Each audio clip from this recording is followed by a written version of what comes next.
जय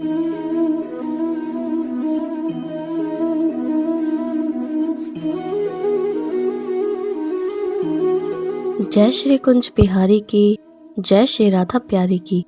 हरे कृष्णा कृष्णा कृष्णा हरे हरे, हरे रामा राम राम हरे हरे। भगवत रसिक चैनल में आप सभी का स्वागत है। हरि के प्यारे भक्तों, क्या आपने कभी सोचा है कि भगवान शिव के गले में नाग क्यों विराजित है और उन्होंने चंद्रमा को अपने सिर पर धारण क्यों किया हुआ है और वो हमेशा बाघ की खाल ही क्यों पहनते हैं? तो आज मैं आपको इस वीडियो में इनके पीछे का कारण बताऊंगी। मगर उससे पहले अगर आपने अभी तक इस चैनल को सब्सक्राइब नहीं किया है तो जल्दी से इस चैनल को सब्सक्राइब करें ताकि नई वीडियो अपलोड होते ही आपके पास उसकी नोटिफिकेशन आ जाए और आप सबसे पहले उस वीडियो को देख सको। तो चलिए जानते हैं कि शिव जी के गले में नाग क्यों विराजित है। दुनिया में कई लोग ऐसे हैं जो भगवान शिव के परम भक्त हैं, लेकिन उनमें से शायद ही कुछ लोग ऐसे होंगे जिन्हें भगवान शिव के बारे में छोटी छोटी कथा की जानकारी हो। क्या आपने भी कभी ये जानने की कोशिश की है कि आखिर शिव जी के गले में आभूषण के स्वरूप में नाग क्यों है? वासुकी को नागलोक का राजा माना जाता है। वो भगवान शिव के परम भक्त थे। ऐसा माना जाता है कि शिवलिंग की पूजा अर्चना करने का प्रचलन भी नाग जाति के लोगों ने ही आरंभ किया था। शिव जी वासुकी की श्रद्धा और भक्ति से बहुत खुश थे। इसी के चलते उन्होंने वासुकी को अपने गणों में शामिल कर लिया था। पौराणिक कथाओं के अनुसार नागों के देवता वासुकी की भक्ति से भगवान शिव बहुत प्रसन्न थे, क्योंकि वह हमेशा ही उनकी भक्ति में लीन रहते थे। तब प्रसन्न होकर शिव जी ने वासुकी को उनके गले में लिपटे रहने का वरदान दिया था और इससे वासुकी अमर हो गए थे। समुद्र मंथन के दौरान वासुकी नाग को मेरु पर्वत के चारों ओर रस्सी की तरह लपेटकर मंथन किया गया था। एक तरफ उन्हें देवताओं ने पकड़ा था तो एक तरफ दानवों ने। इससे वासुकी का पूरा शरीर खून से लथपथ हो गया था। इससे शिव शंकर बहुत प्रसन्न हुए थे। इसके अतिरिक्त जब वासुदेव कंस के डर से भगवान श्री कृष्ण को जेल से गोकुल ले जा रहे थे, तब रास्ते में बहुत बारिश हुई थी। इस बारिश में भी वासुकी नाग ने ही श्री कृष्ण की रक्षा की थी। मान्यता तो ये भी है कि वासुकी के सिर पर ही नागमणि विराजित है। अब जानते हैं कि शिव जी ने अपने सिर पर चंद्रमा को धारण क्यों किया है। पुराणों में सावन से जुड़ी एक पौराणिक कथा मिलती है। कहा जाता है कि समुद्र मंथन के दौरान निकले विष का पान करने से भगवान शिव के शरीर का तापमान तेज गति से बढ़ने लगा था। ऐसे में शरीर को शीतल रखने के लिए भोलेनाथ ने चंद्रमा को अपने सिर पर धारण किया और अन्य देव उन पर जल की वर्षा करने लगे। इंद्रदेव भी यही चाहते थे कि भगवान शिव के शरीर का तापमान कम हो जाए, इसलिए उन्होंने अपने तेज से मूसलाधार बारिश कर दी। इस वजह से ही सावन के महीने में अत्यधिक बारिश होती है, जिससे भोलेनाथ प्रसन्न होते हैं। अब जानते हैं कि शिव जी बाघ की खाल क्यों पहनते हैं। देवों के देव महादेव अपने शरीर पर कई चीजों को धारण करते हैं, जैसे गले में सांप और बाघ की खाल। गले में सांप के बारे में तो मैंने आपको बता दिया, लेकिन क्या आप जानते हैं कि शिव जी अपने शरीर पर बाघ की खाल क्यों पहनते हैं? इसके पीछे एक पौराणिक कथा छिपी हुई है। उस पौराणिक कथा के अनुसार जब भगवान विष्णु ने हिरण्यकश्यप का वध करने के लिए नरसिंह अवतार धारण किया था, तब वो आधे नर और आधे सिंह के रूप में थे। इसका वध करने के बाद नरसिंह बहुत क्रोध में थे। तब शिवजी ने अपने अंश अवतार को उत्पन्न किया, जिसका नाम वीरभद्र था। तब उन्होंने नरसिंह अवतार से प्रार्थना की कि वो अपना क्रोध त्याग दें, लेकिन नरसिंह नहीं माने। तब शिवजी के अंश अवतार वीरभद्र ने शरभ का रूप लिया। ये गरुड़, शेर और मनुष्य का मिश्रित रूप था। शरभ ने नरसिंह भगवान को अपने पंजे से उठा लिया। वो उन पर अपनी चोंच से वार करने लगे। इसके वार से नरसिंह भगवान घायल हो गए। तब उन्होंने अपना शरीर त्यागने का निर्णय लिया। उन्होंने भगवान शिव से निवेदन किया कि वो अपने आसन के रूप में नरसिंह के चर्म को स्वीकार करें। ऐसा कहा जाता है कि वो विष्णु जी के शरीर में नरसिंह भगवान मिल गए और शंकर जी ने इनके चर्म को अपना आसन बनाया। यही कारण है कि शिव जी बाघ की खाल पर बैठते हैं। तो चलिए अब जानते हैं कि शिव जी ने गंगा को अपनी जटा में धारण क्यों किया। जानवी और भागीरथी कहलाने वाली गंगा नदी भारत की सबसे महत्वपूर्ण नदी में से एक है। ये मात्र एक जल स्रोत नहीं है, बल्कि भारतीय मान्यताओं में ये नदी पूजनीय है, जिसे गंगा माँ अथवा गंगा देवी के नाम से सम्मानित किया जाता है। एक पौराणिक कथा के अनुसार गंगा पृथ्वी पर आने से पहले सुरलोक में रहती थी। तो क्या कारण था जो ये पवित्र नदी धरती पर आई? इसे यहाँ कौन लाया? गंगा नदी के पृथ्वी लोक में आने के पीछे कई सारी लोक कथाएं प्रचलित हैं, लेकिन इस सब में एक रोचक कथा है। पुराणों में एक पौराणिक कथा के अनुसार अति प्राचीन समय में पर्वतराज हिमालय और सुमेरु पर्वत की पुत्री मैना की अत्यंत रूपवती और सर्वगुण संपन्न 2 कन्याएं थीं। 2 कन्याओं में से बड़ी थी गंगा और छोटी पुत्री का नाम था उमा। कहते हैं बड़ी पुत्री गंगा बहुत प्रभावशाली और असाधारण दैवीय गुणों से संपन्न थी, लेकिन साथ ही वो किसी बंधन को स्वीकार ना करने के लिए भी जानी जाती थी। हर कार्य में अपनी मनमानी करना उसकी आदत थी। हिमालय से बेहद ऊंचाई पर सुरलोक में रहने वाले देवताओं की दृष्टि गंगा पर पड़ी। उन्होंने उसकी असाधारण प्रतिभा को सृष्टि के कल्याण के लिए चुना और उसे अपने साथ स्वर्गलोक ले गए। अब पर्वतराज के पास एक ही कन्या शेष थी, वो थी उमा। उमा ने भगवान शिव की तपस्या की और तब पूरा होने पर भगवान शंकर को ही वर के रूप में मांग लिया। इस तरह से दोनों का विवाह संपन्न हुआ। शिव और उमा के विवाह के वर्षों बाद भी दोनों को संतान प्राप्ति नहीं हुई। एक दिन भगवान शिव के मन में संतान उत्पन्न करने का विचार आया। जब उनके इस विचार की सूचना सृष्टि के रचनाकर ब्रह्मा जी तक पहुंची तो उनके सहित सभी देवता चिंता में पड़ गए। उन्हें ये समझ नहीं आ रहा था कि महादेव जैसे अत्यंत तेजस्वी देव के संतान के तेज को कौन संभाल सकेगा। इसका जवाब उन्हें स्वयं भगवान शंकर के अलावा कोई नहीं दे सकता था। तो सभी अपनी पुकार लेकर उनके पास पहुंच गए और उनके कहने पर अग्नि ने यह भार ग्रहण किया और परिणाम स्वरूप अग्नि के समान महान तेजस्वी स्वामी कार्तिकेय का जन्म हुआ। देवताओं के इस षड्यंत्र से उमा के संतान होने में बाधा पड़ी तो उन्होंने क्रोध होकर देवताओं को श्राप दे दिया कि भविष्य में वो कभी पिता नहीं बन सकेंगे। इस बीच सुरलोक में विचरण करती हुई गंगा से उमा की भेंट हुई। गंगा ने उमा को बताया कि अब वो सुरलोक में और नहीं रहना चाहती और अपनी मातृभूमि पृथ्वी पर जाना चाहती है, जिस पर उमा ने गंगा को आश्वासन देते हुए कहा कि वो भविष्य में उसकी इस प्रार्थना का कोई ना कोई समाधान अवश्य निकालेगी। यहीं से गंगा की पृथ्वी पर आने की कथा का एक अन्य अध्याय शुरू होता है, जो कि भगवान राम की नगरी अयोध्या से जुड़ा है, जिसे पुराणों में अयोध्यापुरी के नाम से जाना जाता था। वहाँ सगर नाम के एक राजा थे जिनकी कोई संतान नहीं थी। सगर राजा की 2 रानियां थी, केशनी तथा सुमति, किंतु दोनों से ही राजा को पुत्र की उत्पत्ति नहीं हो रही थी, जिसके फलस्वरूप उन्होंने दोनों पत्नियों को साथ लेकर हिमालय के एक भाग में तपस्या करने का फैसला किया। एक लंबी तपस्या के बाद महर्षि भृगु राजा और उनकी पत्नियों से प्रसन्न हुए और वरदान देने के लिए प्रकट हुए। उन्होंने कहा, हे राजन, तुम्हारी तपस्या से मैं अत्यंत प्रसन्न हूँ और तुम्हारी दोनों पत्नियों को पुत्र का वरदान देता हूँ, लेकिन दोनों में से एक पत्नी को केवल एक पुत्र की प्राप्ति होगी जो वंश को आगे बढ़ाने में सहायक होगा, तथा दूसरी पत्नी को 60,000 पुत्रों का वर हासिल होगा। अब तुम ये फैसला करो कि किसे कौन सा वरदान चाहिए। इस पर राजा की पहली पत्नी केशनी ने वंश को बढ़ाने वाले एक पुत्र की कामना की और रानी सुमति ने 60,000 बलवान पुत्रों की। उचित समय पर रानी केशनी ने असमंजस नामक पुत्र को जन्म दिया। दूसरी ओर रानी सुमति के गर्भ से एक तुम्बा निकला, जिसे फोड़ने पर कई सारे छोटे छोटे पुत्र निकले, जिनकी संख्या 60,000 थी। उनका सबका पालन पोषण घी के घड़ों में रखकर किया गया। समय बीतने पर सभी पुत्र बड़े हो गए।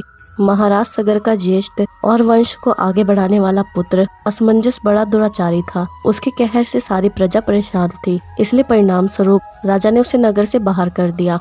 कुछ समय बाद असमंजस के यहाँ अंशुमान नाम का एक पुत्र हुआ। वो अपने पिता से बिल्कुल अलग स्वभाव का था।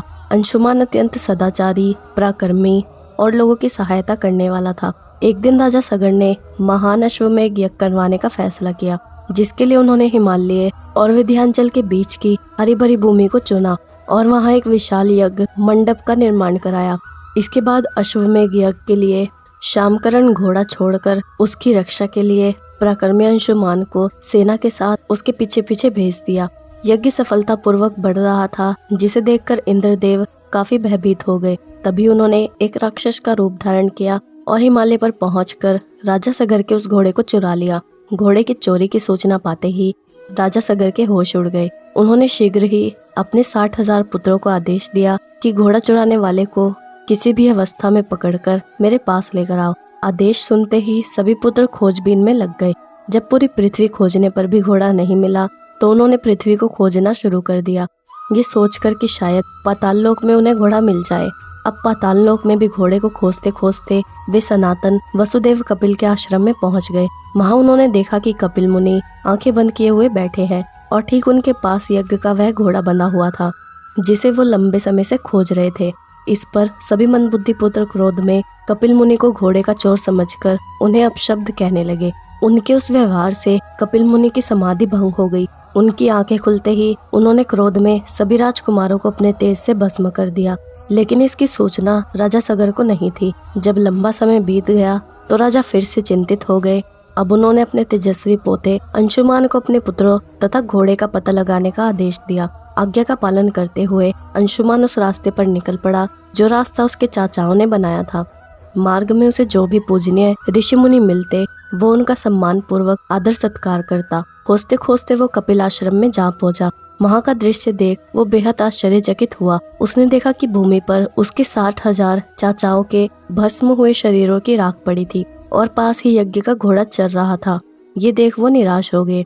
अब उसने राख को विधि पूर्वक प्रवाह करने के लिए जलाशय खोजने की कोशिश की, लेकिन उसे कुछ नहीं मिला। तभी उसकी नजर अपने चाचाओं के मामा गरुड़ पर पड़ी। उसने गरुड़ की सहायता मांगी तो उन्होंने उसे बताया कि किस प्रकार से कपिल मुनि द्वारा उसके चाचाओं को भस्म किया गया। वे आगे बोले कि उसके चाचाओं की मृत्यु कोई साधारण नहीं थी, इसलिए उनका तर्पण करने के लिए कोई भी साधारण सरोवर या जलाशय काफी नहीं होगा। इसके लिए तो केवल हिमालय की ज्येष्ठ पुत्री गंगा के जल से ही तर्पण करना सही माना जाएगा। गरुड़ द्वारा राय मिलने पर अंशुमान घोड़े को लेकर वापस अयोध्या पहुंचा और राजा सगर को सारा वाक्य बताया। राजा काफी दुखी हुए, लेकिन अपने पुत्रों का उद्धार करने के लिए उन्होंने गंगा को पृथ्वी पर लाने का फैसला किया। लेकिन यह सब कैसे होगा उन्हें समझ में नहीं आया। कुछ समय पश्चात महाराज सगर का देहांत हो गया, जिसके बाद अंशुमान को राजगद्दी पर बैठाया गया। आगे चलकर अंशुमान को दिलीप नामक पुत्र की प्राप्ति हुई। उसके बड़े होने पर अंशुमान ने उसे राज्य सौंप दिया और स्वयं हिमालय की गोद में जाकर गंगा को प्रसन्न करने के लिए तपस्या करने लगा। उनके लगातार परिश्रम के बाद भी उसे सफलता हासिल नहीं हुई और कुछ समय बाद अंशुमान का देहांत हो गया। अंशुमान की तरह ही उसके पुत्र दिलीप ने भी राज्य अपने पुत्र भगीरथ को सौंपकर गंगा को पृथ्वी पर लाने के लिए तपस्या शुरू कर दी, लेकिन उन्हें भी कोई सफलता हासिल नहीं हुई। दिलीप के बाद भागीरथ ने भी गंगा तपस्या का फैसला किया, लेकिन उनकी कोई संतान न होने के कारण उन्होंने राज्य का भार मंत्रियों को सौंपकर हिमालय जाने का फैसला किया। उनकी कठोर तपस्या से आखिरकार भगवान ब्रह्मा प्रसन्न होकर उनके सामने प्रकट हुए और मनोवांछित फल मांगने के लिए कहा। भगीरथ ने ब्रह्मा जी से कहा, हे प्रभु, मैं आपके दर्शन से अत्यंत प्रसन्न हूँ।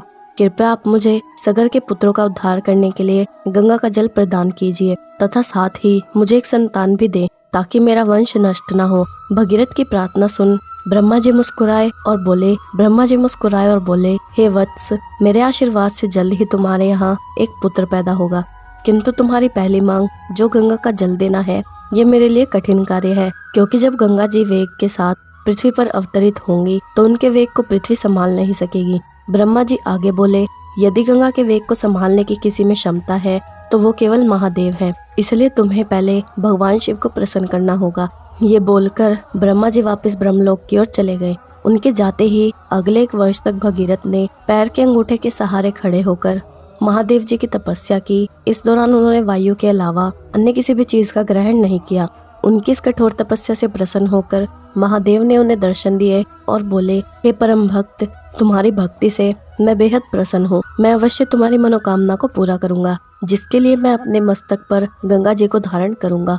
इतना कहकर भगवान शिव वापस अपने लोक चले गए। ये सूचना जब गंगा जी तक पहुंची तो वो चिंतित हो गई, क्योंकि वो सुरलोक को छोड़कर कहीं नहीं जाना चाहती थी। उन्होंने योजना बनाई कि वो अपने प्रचंड वेग से शिव जी को बहाकर पाताल लोक ले जाएंगी। परिणाम स्वरूप गंगा जी भयानक वेग से शिव जी के सिर पर अवतरित हुई, लेकिन शिव जी गंगा की मंशा को समझ गए थे। गंगा को अपने साथ बांधे रखने के लिए महादेव ने गंगा धाराओं को अपनी जटाओं में धीरे धीरे बांधना शुरू कर दिया। अब गंगा जी इन जटाओं से बाहर निकलने में असमर्थ थी। गंगा जी को इस प्रकार शिव जी की जटाओं में विलीन होते देख भगीरथ ने फिर शंकर जी की तपस्या की। भगीरथ की इस तपस्या से शिव जी फिर से प्रसन्न हुए और आखिरकार गंगा जी को हिमालय पर्वत पर स्थित बिंदुसर में छोड़ दिया। छूटते ही गंगा जी 7 धाराओं में बट गई।